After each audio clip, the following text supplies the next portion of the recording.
everyone, it's Brian with GreyWolf Towers again. So this is probably the last video of the day. It's been a little bit today. We've done a few videos already. This is going to be an unboxing of a computer case. This is the T7 by Zalman, which is a well-established company. They've been doing CPU coolers for decades.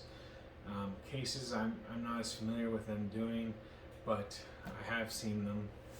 And so this right here is about $55, $56 before tax.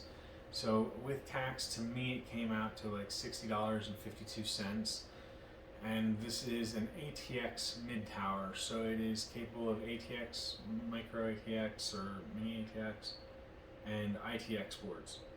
I'm just going to go ahead and do a quick unboxing to show you what you get for your 56 to 60 bucks. And on what you pay for tax. Maybe a little bit more. Alright. So we just need to pop out these handles.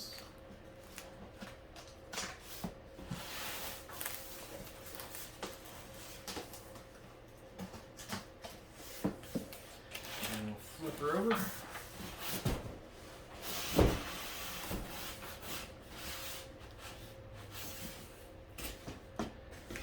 In this price range nowadays, it's difficult to get tempered glass. This is an acrylic side panel. If I remember correctly from the last one that I used, it is what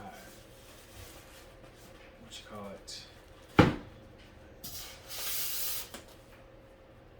shaded, darkened, colored, whatever you want to call the effect, tinted.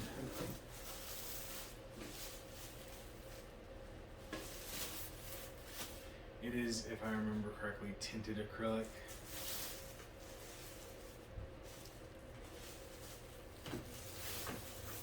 And I will be doing a build in this sometime this week.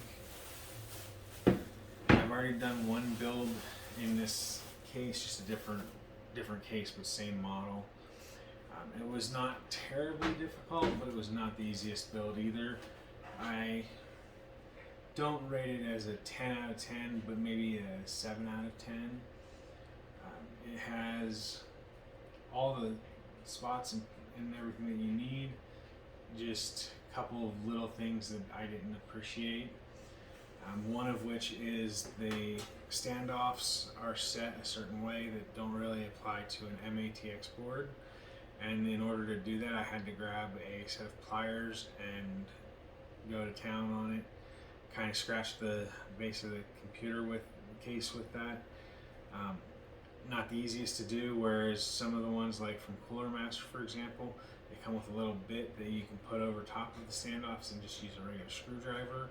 This one I had to grab pliers and I had to go at it for a little bit. I do, however, like the door.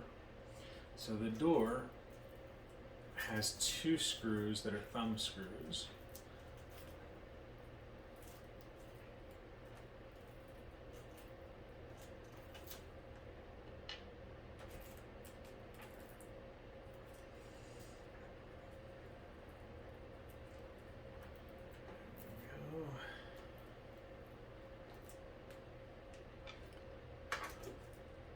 And so it's a hinged door, and like I said, it's tinted. And then you can take it off by just pulling up a little bit, and then it just goes back on, like so, and you just bolt it back into place. So it's not difficult to open or close, and it's not difficult to completely open it so you can work on the inside. I did on the other one remove the door so that I could work on it to avoid scratches. On the top you get a single USB-C, USB 3, not USB-C. So on the top you get a single USB 3, two USB 2s, a headphones and an earphones jack. You get your power button, which is right here, and a reset button, which is right here. And you get a dust filter for up to 2 fans. I believe it's capable of 140s, but I know 120s for sure. In the back here, you've got a single 120mm fan.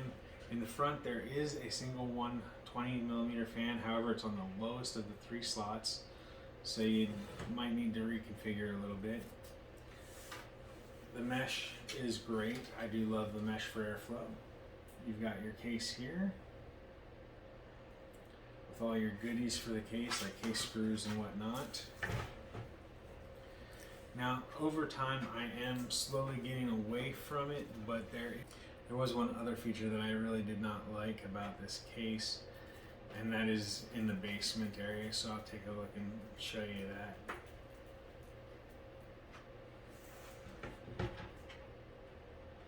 And all your screws and things are in the main part.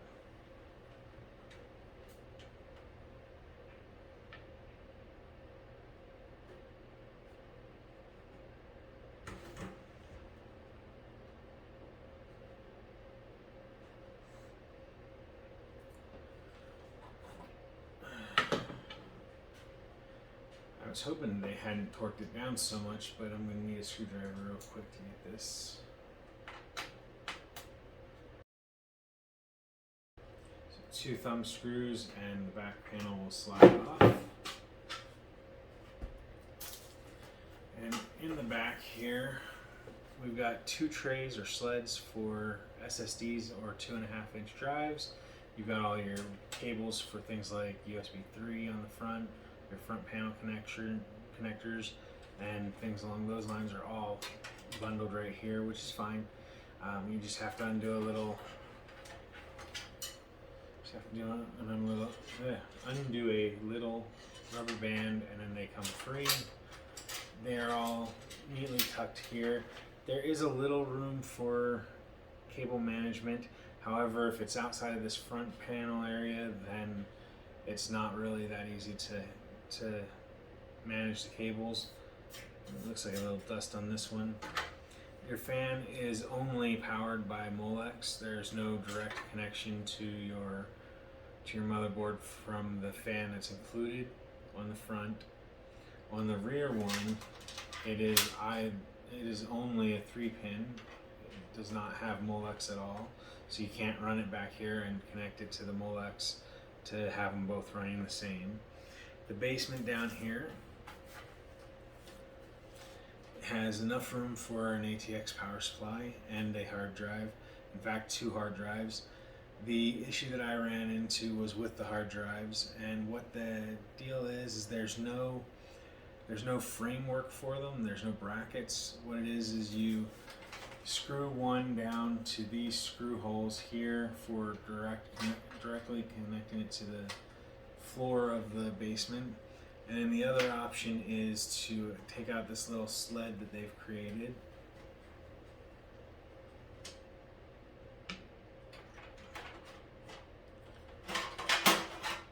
And then you can connect it to this, like basically upside down to this, and that will give you 2 slots that you can connect hard drives. Now, fortunately, hard drives are becoming rarer and not as common, which is great because, like I said, it's not the easiest to get hard drives mounted in here. It took me a little bit of work to figure it out and to get it done, and then to connect it all up was a little bit harder than it would have been if they had little sleds to go in and out like a lot of other cases.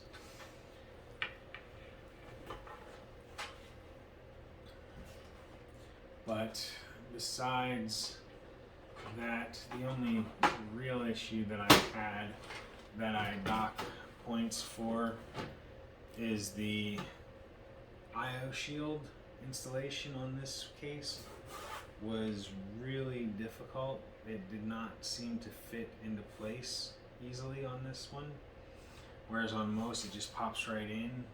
On this case I had to struggle with it to get it into place because of the fan and just the overall space that they gave just did not fit the IO shield very well.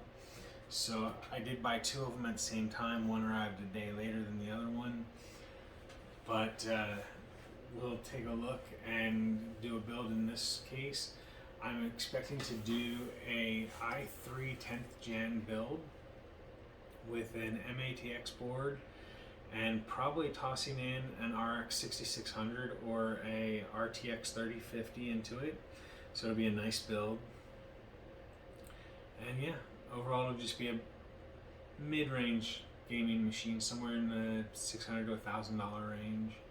So I'm definitely looking forward to that build, get another one out. It's been a fun month so far. We've got 2 sales, which for us is pretty big. We generally don't sell computers as often as we used to, so for us to have 2 in a single month this year has been pretty big. And then we've got another 2 that are lined up. This one will be the 4th build of the month, and hopefully will sell quickly. But anyway, overall, just wanted to show you the case. It is a decent case for a budget case. You get acrylic on the side panel instead of tempered glass. You get a little bit of difficulty with the IO shield installation and the hard drive installation, but like I said, we're working towards getting away from hard drives, so not as big of a deal. If you've got a large capacity SSD or else a M.2 drive, then those are going to be a lot easier to install and won't be an issue. On the other case that I have like this, I put a 240 gigabyte SSD on the one sled and a 1 terabyte hard drive in hard drive bay. And like I said, the hard drive bay was probably the second hardest part of the whole installation. For me, fumbling with the IO plate was actually the worst part of the experience. So if you're okay with those kinds of things and don't mind acrylic instead of a tempered glass panel, this is a great case for an ATX build or an MATX build. Gives you plenty of room to grow and expand, and plenty of features overall. So I hope that this video helped you to gain the information you needed. So I hope this video was informational or educational, and if it was, make sure you leave a like button down below. If you have any questions about myself, the channel, or the product, make sure you leave those in the comment section down below or on Twitter at TowersGrey. And as always, if you haven't already, hit the subscribe button that should be in this general area here, and that way you can keep up to date on our new videos and our community section. So thanks for watching, everyone. Have a wonderful day. Bye for now.